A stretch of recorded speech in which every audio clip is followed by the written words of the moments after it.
سورہ ابراہیم آیت نمبر 22 قرآن حکیم میں یونیک آیت ہے، منفرد آیت ہے، جس میں اللہ تعالیٰ نے قیامت کا ڈراپ سین ذکر کرتے ہوئے شیطان کے ساتھ انسان کی آخری ملاقات کا ذکر کیا ہے، جہاں پر شیطان کا پھر اعلان برات ہے، اور یہاں پر وہ ٹروتھ ریویل ہوگا کہ شیطان کسی کو زبردستی گمراہ نہیں کر سکتا، اللہ نے اسے اختیار ہی نہیں دیا سوائے یہ کہ وہ دعوت دیتا ہے۔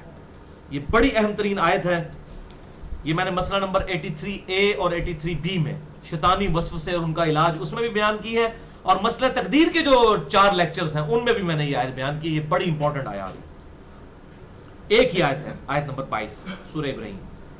وقال الشیطان لما قضی الامر، اور شیطان کہے گا جب کہ فیصلہ ہو چکے گا، یعنی جنتی جنت میں پہنچ کے دوزخیوں کے لیے دوزخ کا والعیاذ باللہ تعالی اللہم اجرنا من النار فیصلہ ہو چکے گا، اس وقت شیطان پھر کہے گا، یہ آخری اس کا اعلان ہے، یہ شیطان سے انسان کی آخری ملاقات ہے۔ ان اللہ وعدکم وعد الحق، بے شک اللہ نے جو تم سے وعدہ کیا تھا وہ سچا وعدہ تھا۔ کیا وعدہ تھا؟ کہ دیکھو میری کتابوں کی پیروی کرنا، میرے پیغمبروں کی پیروی کرنا تو تمہیں ہمیشہ کی ابدی نعمتیں جنت میں دوں گا، اور اگر نبیوں کی مخالفت اختیار کی، میری توحید کا انکاری ہوئے، میرے پیغمبروں کی اطاعت اختیار نہ کی تو دوزخ تمہارا مقدر ہوگی۔ یہ وہ وعدہ۔ وَوَعَدْتُكُمْ، اور دیکھو میں نے بھی تم سے ایک وعدہ دنیا میں کیا تھا، فَأَخْلَفْتُكُمْ، آج میں اپنے وعدے کا خلاف کرتا ہوں۔ میں نے وعدہ کیا کیا تھا؟ شیطان کوئی سامنے آ کے کسی کو وعدہ کروائے، کوئی بیوقوف ہے کہ اس کے وعدے کے اوپر چلے گا؟ شیطان کی بات کس نے ماننی ہے؟ یہ وعدہ ہے جو دل میں شیطان بڑی لمبی لمبی امیدیں دلا دیتا ہے، طول عمل۔ یا اللہ جو کچھ بھی ہے تیرے محبوب کی امت سے ہے، چور ہیں، بے ایمان ہیں، ٹھگ ہیں، بے نمازی ہیں، حرام خور ہیں، جو کچھ بھی ہے یا اللہ سیدھے بندے دا پتر کو نہیں پڑھنا ہے، جو کچھ بھی ہے تیرے محبوب کی امت سے ہے۔ یہ طول عمل کہ ہم نے تو اپنے اصلاح نہیں کرنی، ہمیں محبوب صلی اللہ علیہ وسلم کی نسبت کی وجہ سے چھوڑ دیں۔ حالانکہ قرآن حکیم میں سورۃ الفرقان آیت نمبر 30 پارہ نمبر 19 کے پہلے صفحے پہ قیامت والے دن رسول اللہ شکایت کریں گے، وقال الرسول یا رب ان قوم اتخذوا هذا القرآن مہجورا، اور رسول اللہ کہیں گے کہ اے اللہ میری قوم نے قرآن کو پیٹ کے پیچھے ڈال دیا تھا۔ رسول اللہ شکایت کریں گے امت کی کہ قرآن کو انہوں نے چھوڑ دیا تھا، اپنے اپنے بزرگوں اور اپنے اپنے بابوں کے پیچھے لگ گئے تھے۔ تو اگر اللہ کے محبوب صلی اللہ علیہ وسلم نے شکایت کر دی تو شفاعت کے لیے پھر کس کے در پہ جائیں گے؟ تو یہ تو ہمیں سب نے بتایا شفاعت ہوگی، شکایت بھی ہوگی۔ یہ بڑا سینسٹیو معاملہ ہے۔ یہ چیز کہ کچھ بھی ہے تیرے محبوب کی امت سے ہیں، یہ ابو بکر، عمر، عثمان و علی رضی اللہ عنہم اجمعین کو نہیں پتا تھا؟ ان کو تو ایک مجلس میں جنت کی بشارت بھی ملی ہوئی تھی، تو کیا ان کا ایٹیچیوڈ بدل گیا تھا؟ تو یہ جو شیطان اس طرح کی امیدیں دلاتا ہے نا، اللہ تعالیٰ بڑا غفور رحیم ہے، معاف فرمانے والا ہے، اور غلط رحمت کی امید دلائی جاتی ہے اس کی نافرمانی کی بنیاد کے اوپر، یہ بالکل الگ چیز ہے۔ وہ رحمت بخاری اور مسلم کی متفق علیہ حدیث ہے، کوئی شخص محض اپنے اعمال کی بنیاد پر جنت میں داخل نہیں ہو سکے گا۔ ایک صحابی نے عرض کیا اللہ کے محبوب کیا آپ بھی؟ صلی اللہ علیہ وسلم بڑی جرأت کی، آپ نے فرمایا ہاں میں بھی، جب تک میرے رب کی رحمت مجھے ڈھانپ نہ لے میں بھی محض اپنے اعمال کی بنیاد پر جنت میں داخل نہیں ہو سکتا۔ تو رحمت کی تو سب کو ضرورت ہے، چاہے کوئی نیک ہے یا برا ہے۔ رحمت کا اس کے ساتھ کوئی تعلق ہی نہیں ہے کہ انسان اللہ تعالیٰ کا باغی ہو جائے، کیونکہ انسان جتنا بھی نیک ہو وہ اس کی عبادت کا حق تو نہیں ادا کر سکتا، کمزوریاں کچھ نہ کچھ تو رہ جاتی ہیں، چھوٹی موٹی غلطیاں انسان سے ہو جاتی ہیں، بحیثیت انسان اپنی پوری کوشش کرتے ہیں، پھر جو غلطیوں کی کمپنسیشن اللہ کی رحمت اور اس کے محبوب صلی اللہ علیہ وسلم کی شفاعت سے ہو جائے گی انشاءاللہ۔ تو شیطان کہے گا فَأَخْلَفْتُكُمْ، تو آج میں اس کی مخالفت کرتا ہوں، وَمَا كَانَ لِي عَلَيْكُمْ مِنْ سُلْطَان، اور دیکھو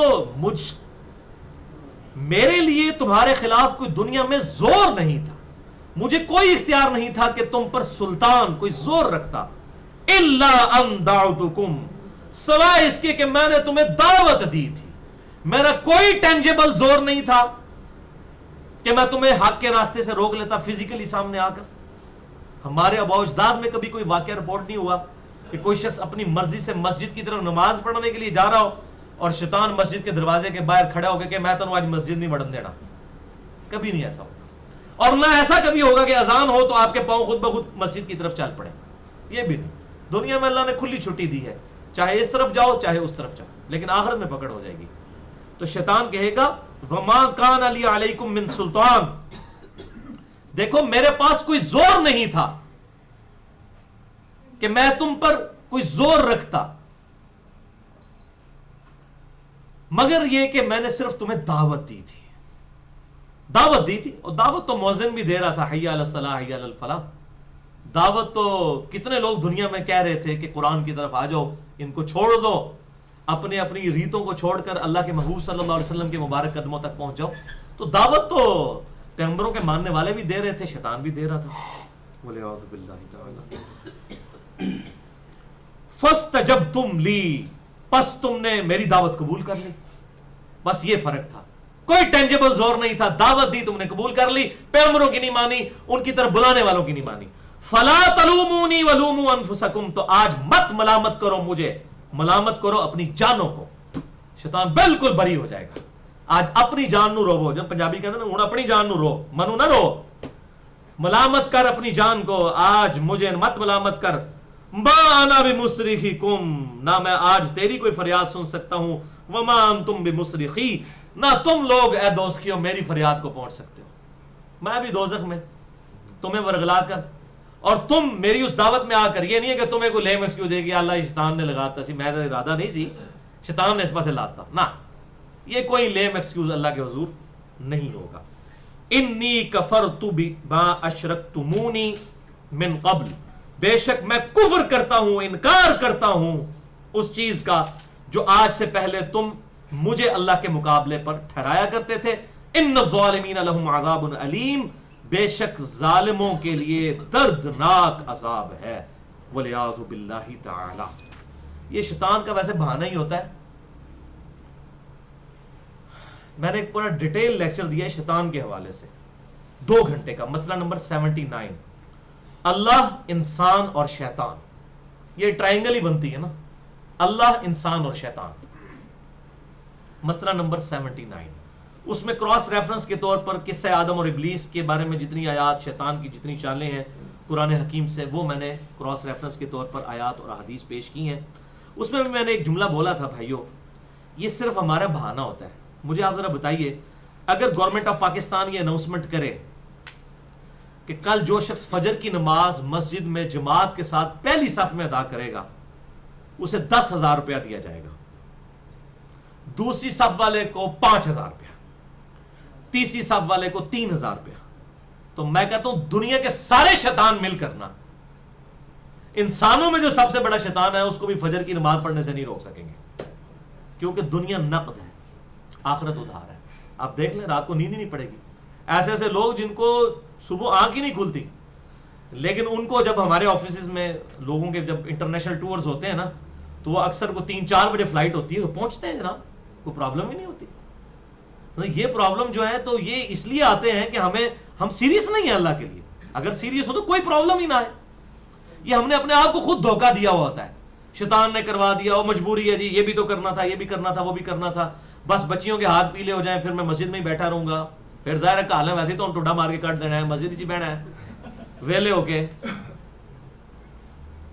لن تنالوا البر حتى تنفقوا مما تحبون, تم کبھی بھی نیکی کے اعلیٰ ترین حصے کو پا ہی نہیں سکتے جب تک کہ اپنی پسندیدہ چیز اپنے رب کے حضور پیش نہ کرو. تو سب سے پسندیدہ چیز انسان کی جوانی ہے. بڑھاپے میں جا کر تو شیر بھی شکار کرنا چھوڑ دیتا ہے. وَلِعَوْذُ بِاللَّهِ تَعَالَى. تو یہ شیطان کہے گا کہ میں آج انکار کرتا ہوں, تو اللہ تعالیٰ فرما رہا ہے ان الظالمین لهم عذاب علیم, بے شک ظالموں کے لیے دردناک عذاب ہے.